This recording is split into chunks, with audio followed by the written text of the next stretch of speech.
and I could see within his eyes that he was there to stay. He was faithful as a brother, he was faithful as a friend, looking for a lasting city, faithful to the end. Even when the road grew rugged and the sky turned black, trusting in his King, he had no thought of turning back.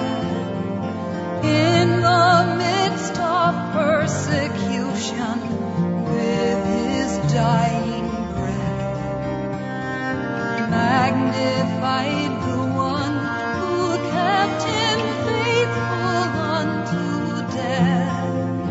He was faithful as a brother, he was faithful as a friend, looking for a lasting city, faithful to the end, looking for a lasting city, faithful to the end. Welcome to Plain Talk About Life in the Bible.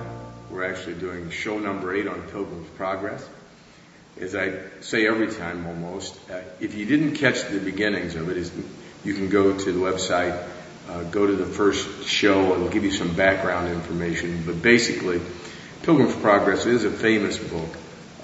It's lost some of its luster maybe in the last 50 years in popularity, but it's a wonderful book about Christianity and one man's pilgrimage from the city of destruction, this world, to home, Mount Zion in this case. A man named John Bunyan, he's a tinker. He lived in the middle 1600s in England, outside of Bedford, England, really. And it's so instructive and it contains so much wisdom about Christianity that we'll continue that in a minute. But first we have, for the first time I think actually, a guest here. And this guest is my bride, Lois. If you don't know her, I've been married to Lois now, how many years? I'm not going to guess. I'm not a numbers person, and you know you're that. Driving me crazy with that. It's 12 years. 12 years. And I'm going to guess 5. It's a renewable contract that you have to sign up again come, I think it's the end of this year. Or reverse. You can make your choice there whether you want to re-up. But of course. If you want to, it's another 12 years. I I don't intend to outlive that 50. particular 12 years. So you'll have to just, 12 years will be long enough the next go around. But it's nice to see you, nice to have you. And the reason I really was always wanting you to be on here is because sometimes we have conversations like we had yesterday that are meaningful to me. And you're the one who is sort of my chief sounding board for not just these kind of programs, but how I live life and what I'm thinking about. And you've always been a blessing to me in the sense that ever since I've been married to you, you've had an appetite for these things, which instead of making me terribly unattractive when I'm talking about them, you actually think it makes me attractive. So that's very nice. Actually, to me, I feel the privileged one. I mean, it's such a blessing you're always thinking and reading and being and doing these things. I mean, this isn't just your program. You live this life, and I get the benefit. I get to hear it in the morning and evening and before I go to bed. Well, the only advantage that I get is that when I'm out, some of the guys like Ed at Panera will stop and say a nice word to me. Or Pauline Haas, who always takes the time to call and say things. She's a sweet. And when Pauline can repeat what I was trying to get across, then I'm feeling like I've got it. At least I'm getting it across in some way that people understand it. So it's very helpful when you call Pauline, and I appreciate it. Now, yesterday what I was talking about was I've been reading a book by a man named Tim Keller, which was, the name was referred to me by Pastor Charles Moore of Winnetka Bible Church. And Tim Keller pastors a church, I think it's called Redeemer Presbyterian Church in New York City. It's actually in Manhattan. Appears to have been there 20 years or so. He's a very interesting person. The church, I think, is bigger than I'm normally comfortable with, 5,000 members, but I watched his style, and unlike a lot of big churches, his is based on historic Christianity. And what he does that's unique in this day and age to me is he's a guy who reasons through, in Manhattan, the people who come to his church are almost always unchurched people. Sometimes very liberal people. And they have a lot of questions about the deity of Christ. Why do people have to be punished in hell? Why this? Why that? How can I even know that God exists? And instead of running away from that, he reasons through it, much like I try to do on a lesser scale, not only here, but like in pubs and coffee shops and stuff, wherever you go. It's what I think is the way Christianity ought to address witnessing, more about life and not just some little memorized statement about making a decision. Exactly. Exactly. And so we were talking yesterday about a couple of these ideas, and one of them I wanted to bring up was there really are three groups of people. I used to say there are three groups of people every time you speak in a church. There's complete unbelievers, there's true believers, and there are kind of pretenders, hypocrites. And they're in every church, they're in every Bible study, they're in every audience that listens like this. So the hardest group, most people who are unbelievers, do you think they know they're unbelievers? Yeah, they know. They don't believe. I mean, they're most true believers. Do you think they know they're true believers?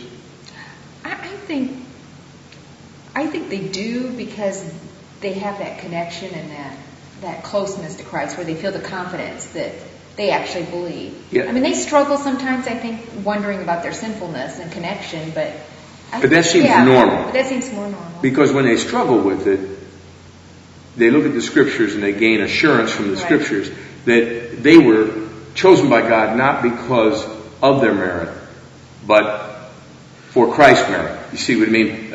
Their confidence goes back. Their confidence goes to where it belongs, which is not their own performance, but Christ's performance. Right. I mean, we're either saved by His life and His death, or you attempt to be saved by your life and your death, which is a fool's errand. Okay? So the third group, the pretenders, do you think they know they're pretenders? Well, of course not. No, I mean, when you're sitting next to me in the pew, if I'm a hypocrite, I look like you. I give money. Do you give money as a true believer? I take the ordinances. I mean, I take the Lord's Supper. Do you? Oh, yeah. I was baptized. How about you? Yeah. I listen to the preaching? You listen to the preaching? If you look at us, if John looked at us right now, he can't tell the difference between us. We do all the things outwardly the same. Well, maybe, actually, since I am and was a hypocrite, or sometimes I wonder if I am a hypocrite, I think the hypocrite works harder.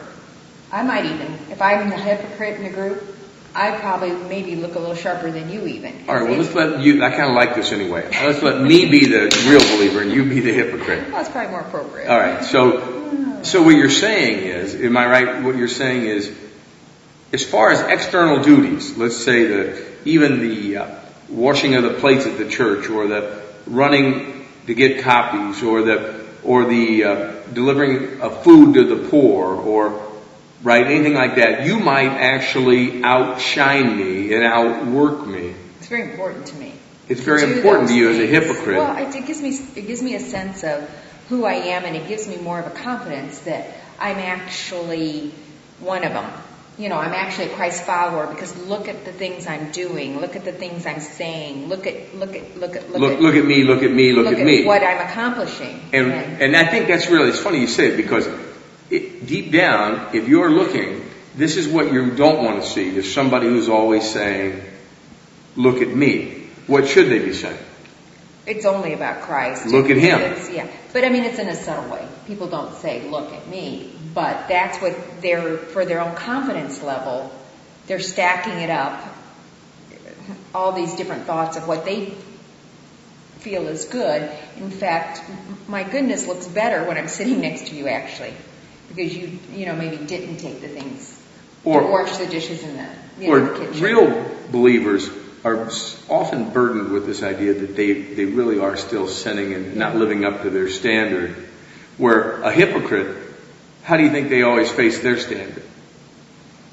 You know what I mean? Do they make it? Of course, outwardly they have to, or they'd be in despair. Right. They have to say, well, I'm a good person. I'm not like Bill. Bill seems to still be troubled, and he's got this thing. Well, my conscience bothers me. You usually have seared your conscience, so when you fall short of your duties, you don't notice it because you aren't really living for Christ's eyes. The other day I read a quote I didn't tell you by a guy named Horatius Bonar, who's written a lot of hymns, and he said, "I have thus simplified my life. I live for His eyes only." Wow. Now, that struck me because I always say to people, I only live for two sets of eyes, Christ's eyes and Lois's eyes. But you can see where he was asking, have you thus simplified your life? In other words, forget what everybody in the church says about you. Forget what anybody's estimation of you, whether it be low or high. It's irrelevant. Mm-hmm. The only estimation that matters is, what does Christ think of you? Because on that day, that's whose judgment is going to matter. When you face the end of this world and get to that one, there won't be any judge, jury, and lawyers. They'll just be the judge. And He'll have perfect knowledge, and He's going to assess you. Well, you want to be able to plead Christ's merit, Christ's blood, that you are nothing in and of yourself, that everything belongs to Christ, but you belong to Him. Right, but for a hypocrite, there's that whole pride issue that there is something that we're working, there is a significance, there is a who I am in the things I'm accomplishing and working towards that feels comfortable to stand on, even though I know it's a completely, it's not gonna make it, but there's going to be, so we're going to move to a different idea here, but you're with me on this one. There are Pharisees inside the church, outwardly very beautiful, inwardly full of dead men's bones. Right. Christ Himself says that. Well, if that's true, why should people even bother to go to church? I mean, it sounds like every time we talk about church, it's a pitiful, it's like having a burgoo in Thayer, Illinois or something. I mean, it's got everything in the world in that mess. Can you see why people say sometimes to me, they'll come to me and say, well, I'm just sort of done with church. I'm sick of it. Because what they really mean is, I'm sick of the people. Right. Okay? What do you say to that? Well, every time I go to church, I just have to remind myself it's actually a hospital. And I'm not personally very fond of hospitals anyway. It makes me nervous going into a hospital, but because there's always problems in hospitals, and I don't want things to have problems. So it is a hospital, and I'm one of the patients. That's right. We shouldn't expect perfection from the church. You know why? I'm there. You're going there, and so am I. And the people in there, their first thing that gives them entrance into it is that they've recognized they're sick. They're sick with sin. That makes them the perfect person to come to the hospital. So when we go to church, we need to have a different expectation. Right. What we don't need is a doctor at the church telling everybody they're healthy. You understand? That's really always my pet peeve, is that the pastor is going to pronounce everybody, regardless of their situation out there, to be wonderful and healthy and God bless you and go live a long life, when they're coming in and they're halt and lame and blind and deaf and dumb. Right. And, remember that passage of Revelation 3 where he says, you consider yourself to be rich and you consider yourself to be, and he says, well, you're poor and blind and naked and that's really what you look like to me. Right.